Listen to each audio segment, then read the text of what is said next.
ਮਨਪ੍ਰੀਤ ਜੀ, ਹੁਣ ਅੰਮ੍ਰਿਤਪਾਲ ਸਿੰਘ ਦੀ ਇੱਕ ਨਵੀਂ ਵੀਡੀਓ ਸਾਹਮਣੇ ਆਈ ਹੈ। ਉਸ ਤੋਂ ਬਾਅਦ ਪ੍ਰਸ਼ਾਸਨ ਦਾ ਕੀ ਪ੍ਰਤੀਕਰਮ ਆ ਰਿਹਾ ਜੀ ਤੇ ਪੁਲਿਸ ਕਿਵੇਂ ਰਿਐਕਟ ਕਰ ਰਹੀ ਹੈ?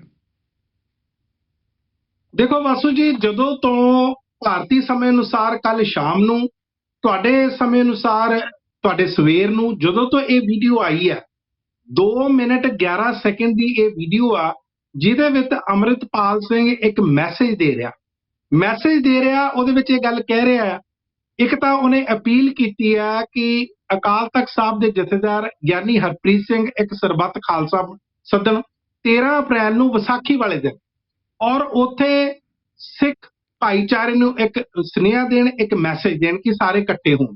ਇਹ ਹੁਣ ਇੱਕ ਮੈਸੇਜ ਆ। ਦੂਸਰੇ ਪਾਸੇ ਇਹ ਗੱਲ ਵੀ ਕਹੀ ਜਾ ਰਹੀ ਆ ਉਸੇ ਮੈਸੇਜ ਦੇ ਵਿੱਚ ਕਿ ਤੁਸੀਂ ਜਿਹੜੀ ਵਹੀਰ ਕੱਢਣ ਦੀ ਗੱਲ ਕੀਤੀ ਸੀ ਜਾਂ ਪਿੰਡ ਜਾਂ ਘਰ ਜਾਣ ਦੀ ਗੱਲ ਕਹੀ ਸੀ, ਉਸ ਨੂੰ ਸਸਪੈਂਡ ਕਰ ਦਿਓ ਜਾਂ ਹਜੇ ਉਸ ਨੂੰ ਕਿਸੇ ਤਰ੍ਹਾਂ ਨਾ ਆਰੰਭੋ। ਤੀਸਰੀ ਗੱਲ ਜਿਹੜੀ ਅਹਿਮ ਕਹੀ ਆ ਵਾਸੂ ਜੀ, ਉਹਦੇ ਵਿੱਚ ਉਹ ਕਹੀ ਆ ਕਿ ਜਿਹੜੇ ਸਾਡੇ ਸਾਥੀ ਨੇ, ਜਿਹੜੇ ਵਾਰਿਸ ਪੰਜਾਬ ਦੇ ਸਾਥੀ ਸਮਰਥਕ ਫੜੇ ਹੋਏ ਨੇ, ਔਰ ਖਾਸ ਤੌਰ ਤੇ ਜਿਹੜੇ ਅਸਾਮ ਦਿਬਰੂਗੜ੍ਹ ਜੇਲ੍ਹ ਦੇ ਵਿੱਚ ਭੇਜ ਦਿੱਤੇ ਗਏ ਨੇ, ਉਹਨਾਂ ਨੂੰ ਜਲਦੀ ਰਿਹਾ ਕੀਤਾ ਜਾਵੇ, ਉਹਨਾਂ ਨੂੰ ਨਾ ਫੜੋ।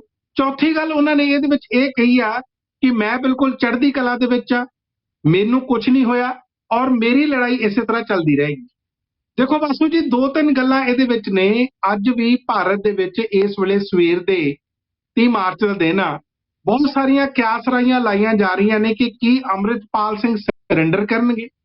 ਪਿਛਲੇ ਦਿਨਾਂ ਦੇ ਵਿੱਚ ਲਗਭਗ 12-13 ਦਿਨ ਹੋ ਗਿਆ, 18 ਮਾਰਚ ਤੋਂ ਇੱਕ ਮੁਹਿੰਮ ਆਰੰਭੀ ਹੋਈ ਆ ਪੰਜਾਬ ਪੁਲਿਸ ਵੱਲੋਂ ਉਹਨਾਂ ਨੂੰ ਫੜਨ ਦੀ। ਬਹੁਤ ਸਾਰੀਆਂ ਤਸਵੀਰਾਂ ਮੀਡੀਆ ਨੇ ਦਿਖਾਈਆਂ, ਕਦੇ ਕਿਸੇ ਰੂਪ ਦੇ ਵਿੱਚ, ਕਦੇ ਕਿਸੇ ਰੂਪ ਦੇ ਵਿੱਚ। ਉਹਦੀ ਆਖਿਰ ਪੁਸ਼ਟੀ ਨਹੀਂ ਹੋਈ, ਕਿਉਂਕਿ ਆਖਿਰਕਾਰ ਜਦੋਂ ਇਹ ਮੈਸੇਜ ਆਉਂਦਾ, ਦੇਖੋ ਇਹਦੇ ਵਿੱਚ ਇੱਕ ਗੱਲ ਬਹੁਤ ਜ਼ਰੂਰੀ ਆ ਕਿ ਇਹ ਵੀਡੀਓ ਹੁਣ ਦਾ ਜਾਂ ਇਹ ਵੀਡੀਓ ਪੁਰਾਣਾ। ਪਹਿਲੀ ਗੱਲ ਆ, ਕਿਉਂਕਿ ਇਹ ਵੀਡੀਓ ਇਸ ਕਰਕੇ ਨਵਾਂ ਲੱਗ ਰਿਹਾ, ਇਹਦੇ ਵਿੱਚ ਅਸਾਮ ਦੀ ਗੱਲ ਕਰ ਰਹੇ ਆ, ਇੱਕ ਦਿਬਰੂਗੜ੍ਹ ਦੀ ਗੱਲ ਕਰ ਰਹੇ ਆ ਆਪਣੇ ਸਾਥੀਆਂ ਦੇ, ਸੋ ਲੱਗਦਾ ਤਾਂ ਨਵਾਂ। ਤੀਸਰੀ ਗੱਲ ਮੈਂ ਤੁਹਾਨੂੰ ਬੜੀ ਅਹਿਮ ਦੱਸਣਾ ਚਾਹੁੰਦਾ, ਇਹਦੇ ਵਿੱਚ ਕੁਝ ਗੱਡੀਆਂ ਫੜੀਆਂ ਗਈਆਂ ਨੇ। ਇੱਕ ਇਨੋਵਾ ਗੱਡੀ ਫੜੀ ਗਈ ਹੈ, ਇੱਕ ਸਕਾਰਪੀਓ ਗੱਡੀ ਫੜੀ ਗਈ ਹੈ। ਉਹਦੇ ਵਿੱਚੋਂ ਖੈਰ ਵਿਅਕਤੀ ਕੋਈ ਨਹੀਂ ਫੜਿਆ ਗਿਆ। ਇੱਕ ਚੀਜ਼ ਮੈਂ ਦੱਸਦਾ ਕਿ ਪਿਛਲੇ ਦਿਨਾਂ ਦੇ ਵਿੱਚ ਪੰਜਾਬ ਪੁਲਿਸ ਨੇ ਖੁਦ ਇਹ ਦਾਅਵੇ ਕੀਤੇ ਸੀ ਬਹੁਤ ਸਾਰੇ ਪੱਤਰਕਾਰਾਂ ਦੇ ਕੋਲੇ, ਆਫ ਦੀ ਰੈਕਡ ਜਿਹਨੂੰ ਅਸੀਂ ਕਹਿੰਦੇ ਆ, ਕਿ ਬਹੁਤ ਜਲਦੀ ਅੰਮ੍ਰਿਤਪਾਲ ਸਿੰਘ ਕਿਸੇ ਚੈਨਲ ਨੂੰ ਇੰਟਰਵਿਊ ਦੇਗਾ, ਕਿਸੇ ਮੀਡੀਆ ਹਾਊਸ ਦੇ ਵਿੱਚ ਜਾਏਗਾ ਜਾਂ ਆਪਣਾ ਕੋਈ ਸੋਸ਼ਲ ਮੀਡੀਆ ਉੱਤੇ ਮੈਸੇਜ ਛੱਡੇਗਾ। ਸੋ ਲਗਭਗ ਉਸੇ ਤਰ੍ਹਾਂ ਹੋ ਰਿਹਾ। ਨਾਲ ਦੀ ਨਾਲ ਇੱਕ ਗੱਲ ਉੱਤੇ ਹੋਰ ਵੀ ਖਦਸ਼ੇ ਪ੍ਰਗਟ ਹੁੰਦੇ ਨੇ ਕਿ ਜੇ ਵਾਕਿਆ ਉੱਤਰਾਖੰਡ ਦੇ ਵਿੱਚ ਤਾਂ ਤਲਾਸ਼ੀ ਅਭਿਆਨ ਚੱਲ ਹੀ ਰਿਹਾ ਸੀ, ਕਿ ਉੱਤਰਾਖੰਡ ਦੀ ਗੱਡੀ ਜਿਹੜੀ ਸਕਾਰਪੀਓ ਗੱਡੀ ਫੜੀ ਗਈ ਆ, ਜਿਹਦੇ ਉੱਤੇ ਕਾਰ ਸੇਵਾ ਵੀ ਲਿਖਿਆ ਹੋਇਆ, ਤੇ ਉਸ ਤੋਂ ਇੱਕ ਦਿਨ ਪਹਿਲਾਂ ਇਹ ਗੱਡੀ ਫੜੀ ਗਈ ਆ ਕਪੂਰਥਲੇ ਤੋਂ। ਜਿਹੜੀ ਉਸ ਤੋਂ ਇੱਕ ਦਿਨ ਪਹਿਲਾਂ ਗੱਡੀ ਫੜੀ ਗਈ ਆ ਇਨੋਵਾ, ਉਹ ਫੜੀ ਗਈ ਆ ਹੁਸ਼ਿਆਰਪੁਰ ਤੋਂ, ਉਸ ਤੇ ਵੀ ਕਾਰ ਸੇਵਾ ਲਿਖਿਆ ਹੋਇਆ। ਕੌਣ ਮਦਦ ਕਰ ਰਿਹਾ ਸੀ?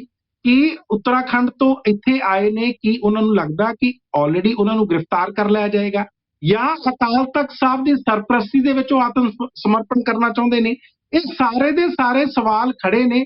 ਦੂਸਰੇ ਪਾਸੇ ਇਹ ਵੀ ਗੱਲ ਆ ਕਿ ਇੱਕ ਇੰਟੈਲੀਜੈਂਸ ਦੇ ਚੀਫ ਨੇ ਪੰਜਾਬ ਦੇ, ਜਸਕਰਨ ਸਿੰਘ IG ਨੇ, ਉਹਨਾਂ ਦੀ ਅਕਾਲ ਤਖਤ ਸਾਹਿਬ ਦੇ ਜਥੇਦਾਰ ਨਾਲ 4-5 ਦਿਨ ਪਹਿਲਾਂ 1 ਘੰਟਾ ਮੁਲਾਕਾਤ ਹੋਣੀ। ਲੋਕੀ ਇਹ ਵੀ ਸਵਾਲ ਕਰ ਰਹੇ ਨੇ ਕਿ ਕੀ ਇਹ ਸਾਰਾ ਕੁਝ ਸਕ੍ਰਿਪਟਡ ਆ, ਪਹਿਲਾਂ ਹੀ ਇਸ ਉੱਤੇ ਸਾਰਾ ਕੁਝ ਜਿਹੜੀ ਵਿਉਂਤਬਾਜੀ ਜਾਂ ਜਿਸ ਤਰ੍ਹਾਂ ਯੋਜਨਾ ਬਣਾ ਲਈ ਗਈ ਸੀ। ਸੋ ਸਾਰੇ ਤਰ੍ਹਾਂ ਦੇ ਤਮਾਮ ਸਵਾਲ ਖੜੇ ਨੇ, ਪਰ ਜਿੰਨੀ ਦੇਰ ਤੱਕ ਜਾਂ ਤਾਂ ਸਰੈਂਡਰ ਜਾਂ ਗ੍ਰਿਫਤਾਰੀ ਨਹੀਂ ਹੁੰਦੀ ਅੰਮ੍ਰਿਤਪਾਲ ਸਿੰਘ ਦੀ, ਕੁਝ ਵੀ ਕਹਿਣਾ ਪੁਖਤਾ ਢੰਗ ਦੇ ਨਾਲ ਸੰਭਵ ਨਹੀਂ ਹੈ। ਜੀ ਵਾਸੂ ਜੀ। ਤੇ ਮਨਪ੍ਰੀਤ ਜੀ, ਜਲੰਧਰ ਦੀ ਲੋਕ ਸਭਾ ਸੀਟ ਲਈ ਬਾਈ ਇਲੈਕਸ਼ਨ ਹੁਣ 10 ਮਈ ਨੂੰ ਹੋਏਗਾ। ਬਿਲਕੁਲ। ਦੇਖੋ, ਆਪਾਂ ਨੂੰ ਸਾਰਿਆਂ ਨੂੰ ਪਤਾ ਕਿ ਜਲੰਧਰ ਦੇ ਵਿੱਚ ਕਾਂਗਰਸ ਦੇ MP ਸੀ ਚੌਧਰੀ ਸੰਤੋਖ ਸਿੰਘ, ਜਿਨ੍ਹਾਂ ਦੀ ਜਨਵਰੀ ਦੇ ਮਹੀਨੇ ਦੇ ਵਿੱਚ ਅਚਾਨਕ ਮੌਤ ਹੋ ਜਾਂਦੀ ਹੈ ਜਦੋਂ ਭਾਰਤ ਜੋੜੋ ਯਾਤਰਾ ਦੇ ਵਿੱਚ ਰਾਹੁਲ ਗਾਂਧੀ ਆਉਂਦੇ ਨੇ ਤੇ ਰਾਹੁਲ ਗਾਂਧੀ ਦੇ ਨਾਲ ਚੱਲ ਰਹੇ ਹੁੰਦੇ ਆ, ਅਚਾਨਕ ਬੇਹੋਸ਼ ਹੋ ਜਾਂਦੇ ਨੇ, ਬਾਅਦ ਚ ਉਹਨਾਂ ਦੀ ਮੌਤ ਹੋ ਜਾਂਦੀ ਹੈ। ਇਸੇ ਕਰਕੇ ਇਸ ਇਲੈਕਸ਼ਨ ਨੂੰ ਬਾਈਪੋਲ ਨੂੰ ਡਿਕਲੇਅਰ ਕਰ ਦਿੱਤਾ ਗਿਆ, ਅਨਾਉਂਸ ਕਰ ਦਿੱਤਾ ਗਿਆ। Chief election commissioner Rajiv Kumar ਨੇ ਇਹਦੀ ਅਨਾਉਂਸਮੈਂਟ ਕੀਤੀ। ਇੱਥੇ ਮੈਂ ਵਾਸੂ ਜੀ ਇਹ ਵੀ ਦੱਸਦਾ ਕਿ ਇਹਦੇ ਨਾਲ ਦੀ ਨਾਲ 4 ਹੋਰ ਜਿਹੜੇ ਸਟੇਟਸ ਨੇ, ਪ੍ਰੋਵਿੰਸਿਸ ਨੇ, ਉਹਨਾਂ ਦੀਆਂ ਅਸੈਂਬਲੀ ਚੋਣਾਂ ਵੀ ਉਸੇ ਦਿਨ ਹੋਣਗੀਆਂ, 10 ਮਈ ਨੂੰ ਹੋਣਗੀਆਂ। ਤੇ ਨਾਲ ਦੀ ਨਾਲ ਕਰਨਾਟਕਾ ਦੇ ਵਿੱਚ ਵੀ ਜਿਹੜੀ ਚੋਣ ਹੋਣੀ ਆ, ਸੰਨ 2018 ਦੀ ਹੋਈ ਸੀ, ਉੱਥੇ ਵੀ ਚੋਣ 10 ਮਈ ਤੋਂ ਪਹਿਲਾਂ ਹੋ ਜਾਏਗੀ, ਔਰ ਜਿਹੜੇ ਨਤੀਜੇ ਆਉਣਗੇ ਉਹ 13 ਮਈ ਨੂੰ ਆਉਣਗੇ। ਸਾਰਿਆਂ ਦੇ ਨਤੀਜੇ ਇੱਕੋ ਵਾਰੀ ਚ ਆਉਣਗੇ। ਇਹ ਜਾਣਕਾਰੀ ਦਿੱਤੀ ਹੈ। ਕੱਲ ਜਦੋਂ ਪ੍ਰੈਸ ਕਾਨਫਰੰਸ ਹੋ ਰਹੀ ਸੀ, ਉੱਥੇ ਇੱਕ ਬੜੀ ਅਹਿਮ ਜਾਣਕਾਰੀ ਮੈਂ ਤੁਹਾਡੇ ਨਾਲ ਸਾਂਝੀ ਕਰਨ ਲੱਗਾ। ਇਹ ਪੁੱਛਿਆ ਗਿਆ ਸੀ ਕਿ ਵਾਇਨਾਡ, ਕੇਰਲ ਜਿੱਥੋਂ ਰਾਹੁਲ ਗਾਂਧੀ ਸੰਸਦ ਸੀ ਜਾਂ ਮੈਂਬਰ ਪਾਰਲੀਮੈਂਟ ਸੀ, ਆਪਾਂ ਨੂੰ ਪਤਾ ਕਿ ਉਹਨਾਂ ਨੂੰ ਡਿਸਕੁਆਲੀਫਾਈ ਕਰ ਦਿੱਤਾ ਗਿਆ। ਪ੍ਰੈਸ ਨੇ ਪੁੱਛਿਆ ਕਿ ਤੁਸੀਂ ਉੱਥੇ ਕਦੋਂ ਚੋਣ ਕਰਵਾ ਰਹੇ ਹੋ ਜਾਂ ਬਾਈਪੋਲ ਕਦੋਂ ਕਰਵਾ ਰਹੇ ਹੋ। ਇਸ ਉੱਤੇ ਇਲੈਕਸ਼ਨ ਕਮਿਸ਼ਨ ਨੇ ਕਿਹਾ ਕਿ ਅਸੀਂ ਹਜੇ ਪ੍ਰਿਪੇਅਰ ਨਹੀਂ ਹੈ ਜਾਂ ਅਸੀਂ ਇਸ ਬਾਰੇ ਹਜੇ ਸੋਚਿਆ ਨਹੀਂ ਹੈ। ਮੈਨੂੰ ਲੱਗਦਾ ਇਲੈਕਸ਼ਨ ਕਮਿਸ਼ਨ ਵੀ ਇਸ ਉੱਤੇ ਕਿਸੇ ਤਰ੍ਹਾਂ ਦੀ ਕੋਈ ਜਲਦਬਾਜ਼ੀ ਨਹੀਂ ਕਰਨਾ ਚਾਹੁੰਦਾ।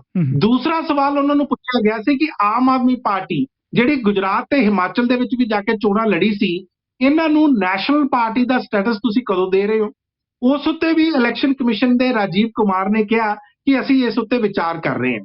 ਤੀਸਰੀ ਗੱਲ ਇਸ ਸੰਦਰਭ ਦੇ ਵਿੱਚ ਮੈਂ ਤੁਹਾਨੂੰ ਇਹ ਦੱਸਣਾ ਚਾਹੁੰਦਾ ਕਿ ਕਰਮਜੀਤ ਕੌਰ ਜਿਹੜੇ ਆਲਰੇਡੀ ਚੌਧਰੀ ਸੰਤੋਖ ਸਿੰਘ ਇਹਨਾਂ ਦੇ ਧਰਮ ਪਤਨੀ ਨੇ, ਉਹਨਾਂ ਨੂੰ ਕੈਂਡੀਡੇਟ ਡਿਕਲੇਅਰ ਕਰ ਦਿੱਤਾ ਗਿਆ।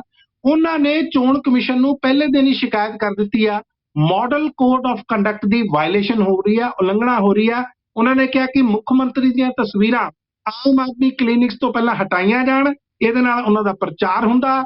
ਜੇ ਉਹ ਕਿਤੇ ਆਪਣਾ ਜਹਾਜ਼ ਲੈ ਕੇ ਜਾਂਦੇ ਨੇ ਉਹਦੇ ਖਰਚੇ ਪਾਏ ਜਾਣ। ਸੋ तमाम ਤਰ੍ਹਾਂ ਦੀਆਂ ਬੇਸਿਕਲੀ ਉਹਨਾਂ ਨੇ ਇੱਕ ਤਰ੍ਹਾਂ ਦੀ ਵਾਰਨਿੰਗ ਦਿੱਤੀ ਆ ਕਿ ਮਾਡਲ ਕੋਡ ਆਫ ਕੰਡਕਟ ਦੀ ਇਨ ਬਿਨ ਪਾਲਣਾ ਹੋਣੀ ਚਾਹੀਦੀ ਹੈ, ਨਹੀਂ ਤਾਂ ਇਸ ਦੇ ਖਿਲਾਫ ਅਸੀਂ ਸ਼ਿਕਾਇਤਾਂ ਕਰੀ ਜਾਵਾਂਗੇ।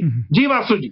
ਮਨਪ੍ਰੀਤ ਜੀ, ਹਿਮਾਚਲ ਪ੍ਰਦੇਸ਼ ਵੱਲੋਂ ਹਾਈਡਰੋ ਇਲੈਕਟ੍ਰਿਕ ਪ੍ਰੋਜੈਕਟਸ ਦੇ ਉੱਤੇ ਵਾਟਰ ਸੈਸ ਲਗਾਏ ਜਾਣ ਦੇ ਮੁੱਦੇ ਤੇ ਦੋਨੋਂ ਪ੍ਰਦੇਸ਼ਾਂ ਦੇ ਮੁੱਖ ਮੰਤਰੀਆਂ ਦੀ ਆਪਸ ਵਿੱਚ ਮੀਟਿੰਗ ਹੋਈ ਹੈ ਜੀ। ਬਿਲਕੁਲ ਲੱਗਦਾ ਇਸ ਤਰ੍ਹਾਂ ਵਾਸੂ ਜੀ, ਜਦੋਂ ਤੋਂ ਇੱਕ ਰੈਜ਼ੋਲੂਸ਼ਨ ਜਾਂ ਇੱਕ ਮਤਾ ਲੈ ਕੇ ਆਂਦਾ ਪੰਜਾਬ ਅਸੈਂਬਲੀ ਦੇ ਵਿੱਚ ਔਰ ਪੰਜਾਬ ਅਸੈਂਬਲੀ ਨੇ ਯੂਨੈਨਿਮਸਲੀ ਇੱਕੋ ਮਤ ਦੇ ਨਾਲ ਉਹਨੂੰ ਪਾਸ ਕਰਤਾ, ਉਸ ਤੋਂ ਬਾਅਦ ਹਰਿਆਣਾ ਅਸੈਂਬਲੀ ਦੇ ਵਿੱਚ ਵੀ ਮਤਾ ਪਾਸ ਹੋਇਆ ਹਿਮਾਚਲ ਪ੍ਰਦੇਸ਼ ਦੇ ਸਰਕਾਰ ਦੇ ਉਸ ਫੈਸਲੇ ਦੇ ਖਿਲਾਫ ਜਿੱਥੇ ਉਹਨਾਂ ਨੇ ਵਾਟਰ ਸੈਸ ਲਾਇਆ ਸੀ ਜੀ। ਇਹਦਾ ਪੰਜਾਬ ਸਰਕਾਰ ਨੇ ਗੱਲ ਕਹੀ ਸੀ ਕਿ 1200 ਕਰੋੜ ਰੁਪਏ ਦਾ ਵਾਧੂ ਵਿੱਤੀ ਬੋਝ ਪਏਗਾ, ਇੱਕ ਫਾਈਨੈਂਸ਼ੀਅਲ ਬਰਡਨ ਹੋਏਗਾ। ਔਰ ਹਰਿਆਣਾ ਸਰਕਾਰ ਨੇ ਵੀ ਇਹ ਗੱਲ ਕਹੀ ਸੀ ਔਰ ਹਿਮਾਚਲ ਪ੍ਰਦੇਸ਼ ਦੀ ਸਰਕਾਰ ਕਹਿੰਦੀ ਸੀ ਕਿ ਇਹਦੇ ਨਾਲ ਅਸੀਂ ਲਗਭਗ 4000 ਕਰੋੜ ਦੇ ਕਰੀਬ ਵਾਧੂ ਜਿਹੜਾ ਮੁਨਾਫਾ ਉਹ ਕਮਾਵਾਂਗੇ ਜਾਂ ਸਾਡਾ ਮਾਲੀਆ ਵਧੇਗਾ। ਇਸ ਚੀਜ਼ ਨੂੰ ਲੈ ਕੇ ਲੱਗਦਾ ਕਿ ਹੁਣ ਹਿਮਾਚਲ ਪ੍ਰਦੇਸ਼ ਦੀ ਸਰਕਾਰ, ਉੱਥੋਂ ਦੀ ਕਾਂਗਰਸ ਸਰਕਾਰ ਆ ਤੇ ਉੱਥੋਂ ਦੇ ਮੁੱਖ ਮੰਤਰੀ ਨੇ ਸੁਖਵਿੰਦਰ ਸਿੰਘ ਸੁੱਖੂ, ਉਹਨਾਂ ਨੇ ਲੱਗਦਾ ਇੱਕ ਯੂ ਟਰਨ ਲੈ ਲਿਆ। ਦਰਅਸਲ ਹੋਇਆ ਕਿ ਉਹਨਾਂ ਨੂੰ ਕੱਲ ਪੰਜਾਬ ਦੇ ਮੁੱਖ ਮੰਤਰੀ ਭਗਵੰਤ ਮਾਨ ਨੇ ਇੱਕ ਬ੍ਰੇਕਫਾਸਟ ਮੀਟਿੰਗ ਲਈ ਬੁਲਾਇਆ ਸੀ ਔਰ ਉਸ ਦੌਰਾਨ ਜਦੋਂ ਨਾਸ਼ਤਾ ਹੋਇਆ ਤੇ ਉਹਨਾਂ ਨੇ ਉੱਥੇ ਇਹ ਮੁੱਦਾ ਉਠਾਇਆ ਔਰ ਉੱਥੇ ਸੁਖਵਿੰਦਰ ਸਿੰਘ ਸੁੱਖੂ ਨੇ ਬਿਲਕੁਲ ਇਨਕਾਰ ਕਰਤਾ। ਉਹ ਕਹਿੰਦੇ ਜਿੰਨੇ ਵੀ ਹਾਈਡਰੋ ਇਲੈਕਟ੍ਰਿਸਿਟੀ ਪ੍ਰੋਜੈਕਟਸ ਨੇ ਉਹਨਾਂ ਉੱਤੇ ਅਸੀਂ ਕਿਸੇ ਤਰ੍ਹਾਂ ਦਾ ਕੋਈ ਸੈਸ ਨਹੀਂ ਲਾਵਾਂਗੇ। ਹਾਂ, 172 ਇਸ ਤਰ੍ਹਾਂ ਦੇ ਨੇ ਜਿਨ੍ਹਾਂ ਦਾ ਨਾ ਤਾਂ ਪੰਜਾਬ ਦਾ ਕੁਝ ਲੈਣਾ ਦੇਣਾ, ਨਾ ਹੀ ਹਰਿਆਣੇ ਸਰਕਾਰ ਦਾ ਕੁਝ ਲੈਣਾ ਦੇਣਾ। ਸੋ ਇਸ ਕਰਕੇ ਤੁਹਾਨੂੰ ਕਿਸੇ ਤਰ੍ਹਾਂ ਡਰਨ ਦੀ ਲੋੜ ਨਹੀਂ ਆ। ਮੈਨੂੰ ਲੱਗਦਾ ਕਿਤੇ ਨਾ ਕਿਤੇ ਜਿਸ ਤਰ੍ਹਾਂ ਦਾ ਵਿਰੋਧ ਹੋਇਆ ਉਸ ਨੂੰ ਲੈ ਕੇ ਹਿਮਾਚਲ ਪ੍ਰਦੇਸ਼ ਦੀ ਸਰਕਾਰ ਪਿੱਛੇ ਹਟ ਗਈ ਆ। ਇੱਕ ਦੋ ਚੀਜ਼ਾਂ ਹੋਰ ਵੀ ਉਹਨਾਂ ਨੇ ਉਠਾਈਆਂ। ਸੈਰ ਸਪਾਟੇ ਦੀ ਜਗ੍ਹਾ ਆਪਾਂ ਨੂੰ ਸਾਰਿਆਂ ਨੂੰ ਪਤਾ, ਹਿਮਾਚਲ ਪ੍ਰਦੇਸ਼ ਬਹੁਤ ਸਾਰੇ ਲੋਕ ਜਾਂਦੇ ਨੇ, ਉੱਥੇ ਛੁੱਟੀਆਂ ਮਨਾਉਣ ਜਾਂਦੇ ਨੇ। ਇਸ ਕਰਕੇ ਹੁਣ ਆਨੰਦਪੁਰ ਸਾਹਿਬ ਤੇ ਨੈਣਾ ਦੇਵੀ, ਇਹਨਾਂ ਦੋਨਾਂ ਦੇ ਵਿੱਚ ਇੱਕ ਰੋਪਵੇ, ਇੱਕ ਟਰਾਲੀ ਜਿਸ ਤਰ੍ਹਾਂ ਚੱਲਦੀ ਹੈ, ਜਿਸ ਤਰ੍ਹਾਂ ਟਿੰਬਰ ਟ੍ਰੇਲਸ ਵੀ ਚੱਲਦੀ ਆ, ਉਸ ਤਰ੍ਹਾਂ ਦੀ ਇਸ ਤਰ੍ਹਾਂ ਰੋਪਵੇ ਚਲਾਇਆ ਜਾਵੇ, ਇਹਦੀ ਵੀ ਇੱਕ ਤਰ੍ਹਾਂ ਦਾ ਵਿਚਾਰ ਹੋਇਆ। ਔਰ ਇਸ ਤੋਂ ਇਲਾਵਾ ਪਠਾਨਕੋਟ ਤੇ ਡਲਹੌਜ਼ੀ ਵੀ ਇੱਕ ਹਿਲ ਸਟੇਸ਼ਨ ਆ, ਲੋਕ ਉੱਥੇ ਅਕਸਰ ਛੁੱਟੀਆਂ ਮਨਾਉਣ ਜਾਂਦੇ ਨੇ, ਉੱਥੇ ਵੀ ਇੱਕ ਰੋਪਵੇ ਚਲਾਇਆ ਜਾਵੇ, ਇਹਦੇ ਉੱਤੇ ਵੀ ਵਿਚਾਰ ਵਟਾਂਦਰਾ ਹੋਇਆ। ਕਦੋਂ ਤੱਕ ਖੈਰ ਇਹ ਹੁੰਦਾ ਹੈ ਇਹ ਤਾਂ ਖੈਰ ਸਮਾਂ ਦੱਸੂਗਾ, ਪਰ ਇਹਨਾਂ ਚੀਜ਼ਾਂ ਤੇ ਵੀ ਵਿਚਾਰ ਵਟਾਂਦਰੇ ਕੀਤੇ ਗਏ ਔਰ ਦੋਨਾਂ ਸਟੇਟਸ ਨੇ ਆਪਸ ਦੇ ਵਿੱਚ ਕੋਆਪਰੇਟ ਕਰਨ ਦੀ ਜਾਂ ਆਪਸ ਦੇ ਵਿੱਚ ਸਹਿਯੋਗ ਕਰਨ ਦੀ ਗੱਲ ਕਹੀ। ਜੀ ਵਾਸੂ ਜੀ। ਮਨਪ੍ਰੀਤ ਜੀ, ਪਿਛਲੇ ਦਿਨੀ ਅਸੀਂ ਇਹ ਗੱਲ ਕਰਦੇ ਰਹੇ ਹਾਂ ਕਿ ਪੰਜਾਬ ਦੇ ਵਿੱਚ ਮੀਂਹ ਬਹੁਤ ਜ਼ਿਆਦਾ ਪਿਆ ਤੇ ਉਹਦੇ ਕਰਕੇ ਫਸਲਾਂ ਦਾ ਬੜਾ ਨੁਕਸਾਨ ਹੋਇਆ। ਹੁਣ ਪੇਸ਼ੀਨਗੋਈ ਕੀਤੀ ਜਾ ਰਹੀ ਹੈ ਕਿ ਆਉਣ ਵਾਲੇ ਦਿਨਾਂ ਦੇ ਵਿੱਚ ਹੋਰ ਬਹੁਤ ਜ਼ਿਆਦਾ ਮੀਂਹ ਪੈਣ ਦੇ ਆਸਾਰ ਨੇ। ਬਿਲਕੁਲ, ਦੇਖੋ ਅਕਸਰ ਅਸੀਂ ਵੈਸਟਰਨ ਡਿਸਟਰਬੈਂਸਸ ਦੀ ਗੱਲ ਕਰਦੇ ਹਾਂ ਔਰ ਇਹ ਫਿਰ ਰਾਜਸਥਾਨ ਤੋਂ ਆ ਰਹੀਆਂ ਔਰ ਪੇਸ਼ੀਨਗੋਈ ਇਹ ਹੋਈ ਆ। ਤੁਹਾਡੀ ਗੱਲ ਬਿਲਕੁਲ ਦਰੁਸਤ ਆ ਵਾਸੂ ਜੀ। ਦਰਅਸਲ ਇਹ ਗੱਲ ਕੀਤੀ ਹੈ ਜਿਹੜੇ ਵੈਦਰ ਐਕਸਪਰਟਸ ਨੇ, ਮਾਹਰ ਨੇ, ਮੈਟਰੋਲੋਜੀ ਡਿਪਾਰਟਮੈਂਟ ਦੇ ਮਾਹਰ ਨੇ, ਉਹਨਾਂ ਨੇ ਕਿਹਾ 30 ਮਾਰਚ ਨੂੰ, ਅੱਜ 30 ਮਾਰਚ ਹੈ ਇੱਥੇ, ਅੱਜ ਦੀ ਤਰੀਕ ਦੁਪਹਿਰ ਬਾਅਦ ਤੋਂ ਬਾਅਦ ਇੱਥੇ ਕਾਫੀ ਭਾਰੀ ਮੀਂਹ ਪੈਣ ਦੀ ਜਿਹੜੀ ਪੇਸ਼ੀਨਗੋਈ ਹੋਈ ਆ, ਉਮੀਦ ਆ। ਔਰ ਇਸ ਤੋਂ ਇਲਾਵਾ 31 ਮਾਰਚ ਨੂੰ ਵੀ ਉਹਨਾਂ ਨੇ ਕਿਹਾ ਕਿ ਕਾਫੀ ਭਾਰੀ ਮੀਂਹ ਪਏਗਾ। ਦਰਅਸਲ ਲੱਗਦਾ ਇਸ ਤਰ੍ਹਾਂ ਕਿ ਪੰਜਾਬ ਦੇ ਕਿਸਾਨਾਂ ਦੀਆਂ ਮੁਸ਼ਕਲਾਂ ਖਤਮ ਨਹੀਂ ਹੋਈਆਂ। ਇਸ ਤੋਂ ਇਲਾਵਾ 40 ਤੋਂ 50 ਕਿਲੋਮੀਟਰ ਪ੍ਰਤੀ ਘੰਟੇ ਦੀ ਰਫ਼ਤਾਰ ਨਾਲ ਹਵਾਵਾਂ ਚੱਲਣ ਦੀ ਵੀ ਉਹਨਾਂ ਨੇ ਇੱਕ ਤਰ੍ਹਾਂ ਦੀ ਪੇਸ਼ੀਨਗੋਈ ਕਹੀ ਹੈ। ਦਰਅਸਲ ਹੁੰਦਾ ਇਹ ਆ ਵਾਸੂ ਜੀ, ਤੁਹਾਨੂੰ ਤਾਂ ਇਹਨਾਂ ਗੱਲਾਂ ਦਾ ਪਤਾ ਹੀ ਹੈ ਕਿ ਮੀਂਹ ਪੈਣ ਨਾਲ ਫਿਰ ਵੀ ਫਸਲਾਂ ਉੱਠ ਜਾਂਦੀਆਂ ਨੇ, ਸੁੱਕ ਜਾਂਦੀਆਂ ਨੇ, ਲੇਕਿਨ ਜੇ ਹਵਾਵਾਂ ਚੱਲ ਪੈਣ ਉਹਦੇ ਨਾਲ ਫਸਲਾਂ ਜਿਹੜੀਆਂ ਉਹ ਵਿਛ ਜਾਂਦੀਆਂ ਨੇ, ਉਸ ਨਾਲ ਜ਼ਿਆਦਾ ਨੁਕਸਾਨ ਹੁੰਦਾ। ਹਾਲਾਂਕਿ ਗਿਰਦੌਰੀ ਦਾ ਆਰਡਰ ਆਲਰੇਡੀ ਹੋ ਚੁੱਕਾ, ਖੁਸ਼ਕ ਮੌਸਮ ਆ ਜਿਹੜਾ ਉਹ 1 ਅਪ੍ਰੈਲ ਤੋਂ ਸ਼ੁਰੂ ਹੋਏਗਾ, ਪਰ ਮੈਨੂੰ ਲੱਗਦਾ ਹਜੇ ਇਸੇ ਤਰ੍ਹਾਂ ਦਾ ਜਿਹੜਾ ਹੈ ਉਹ ਮੌਸਮ ਬਰਕਰਾਰ ਰਹੇਗਾ। 14 ਲੱਖ ਹੈਕਟੇਅਰ ਤੋਂ ਵੱਧ ਦਾ ਜਿਹੜਾ ਨੁਕਸਾਨ ਆ ਉਹ ਜਿਹੜੇ ਮਾਹਿਰ ਨੇ ਐਗਰੀਕਲਚਰ ਦੇ ਉਹਨਾਂ ਵੱਲੋਂ ਅਸੈਸਮੈਂਟ ਕੀਤੀ ਜਾ ਰਹੀ ਹੈ ਕਿ ਸ਼ਾਇਦ ਇੰਨਾ ਕੁ ਨੁਕਸਾਨ ਆਲਰੇਡੀ ਪੰਜਾਬ ਦਾ ਹੋ ਚੁੱਕਾ। ਹੁਣ ਦੇਖਦੇ ਆ ਕਿ ਇਸ ਮੀਂਹ ਦੌਰਾਨ ਕਿੰਨਾ ਕੁ ਹੋਰ ਕਿਸਾਨਾਂ ਦਾ ਨੁਕਸਾਨ ਹੋਏਗਾ। ਜੀ ਵਾਸੂ ਜੀ। ਮਨਪ੍ਰੀਤ ਜੀ, ਸਿਆਸੀ ਆਗੂਆਂ ਵੱਲੋਂ ਕਈ ਵਾਰ ਨਫ਼ਰਤ ਭਰੇ ਭਾਸ਼ਣ ਦਿੱਤੇ ਜਾਂਦੇ ਨੇ। ਸੁਪਰੀਮ ਕੋਰਟ ਦਾ ਕਹਿਣਾ ਹੈ ਕਿ ਜਿਹੜੇ ਕੋਈ ਅਜਿਹੇ ਭਾਸ਼ਣ ਹੁੰਦੇ ਨੇ, ਹੇਟ ਸਪੀਚਸ ਜਿਨ੍ਹਾਂ ਨੂੰ ਆਪਾਂ ਕਹਿ ਦਿੰਦੇ ਆ, ਕਿ ਇਹਨਾਂ ਖਿਲਾਫ ਸਰਕਾਰ ਨੂੰ ਸਖਤ ਕਾਰਵਾਈ ਕਰਨੀ ਚਾਹੀਦੀ ਹੈ, ਨਹੀਂ ਤਾਂ ਫਿਰ ਸਰਕਾਰ ਦੇ ਹੋਣ ਦਾ ਮਤਲਬ ਹੀ ਕੀ ਹੈ?